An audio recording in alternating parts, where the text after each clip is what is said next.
हर हर महादेव। जय गुरुदेव मैया पार्वती की जय। गाय के गोबर नी पानु भरायंगना, गाय के गोबर नी पानु भरायंगन। आया जू जगत गुरु अया मोरायंगना, आया जू जगत गुरु अया मोराय। सुनु जी हरिंदर भैया मानू हमर कहना, सुनु जी हरिंदर भैया मानू हमर कान। आ जाई हा बाजार करे ले आया कंगना, जाई हा बाजार करे ले आया कंगना। कंगना पहिर हमें दाया मांगम अंगना, कंगन हीर हमें दाया मांगम अंगन।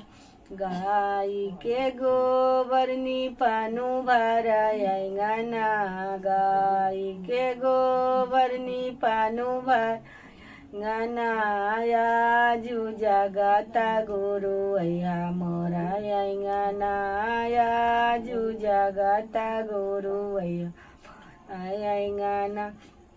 सुनु जी हरिंदर भैया मानू हमर कहना, सुनु जी हरिंदर भैया मानू कहना। जाई हा बाजार करे ले आया कंगना, जाई हा बाजार करे ले आया कंगना। कंगना पहिर हमें चर्चा करम अंगन, कंगना पहिर हमें चर्चा करब अंगन। गाय के गोबर नी पानु भरायंगना, गाय के गोबर नी पानु भरायंगना। या जू जगत गुरु अया मोरायंगना, या जू जगत गुरु अया मोरायंगना। सुनु जी हरिंदर भैया मानू हमर कहना, सुनु जी हरिंदर मानू हमर कहना। जाई हा बाजार करे ले आया कंगना, जाई बाजार करे ले आया कंगना।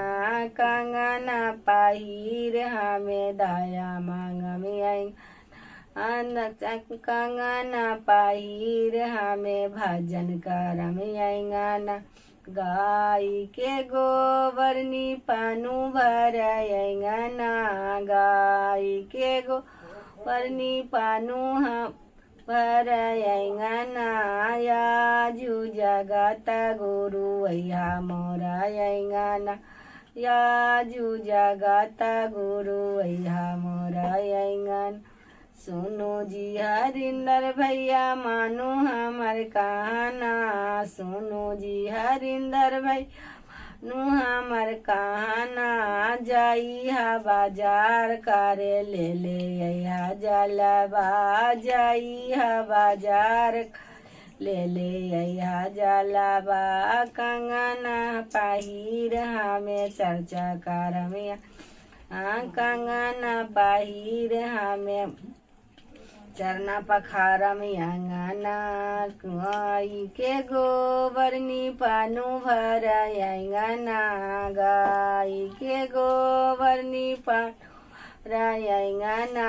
या जू जगत गुरु अया मोरायंगना, या जू जगत गुरु अया मोरायंगना। सुनु जी हरिंदर भैया मानू हमर कहना, सुनु जी हरिंदर भैया मानू कहना। जाई हा बाजार करे ले आया भोगवा, जाई हा बाजार करे ले आया भोगवा। कंगना पहिर हमें भोगवा लगवा अंगना, कंगन पहिर हमें भगवा लगवांगन। गाय के गोबर नी पानु भरायंगना, या जू जगत गुरु अया मोरायंगना, या जू जगत गुरु अया मोरायंगना। हर हर महादेव, जय गुरुदेव, मैया पार्वती।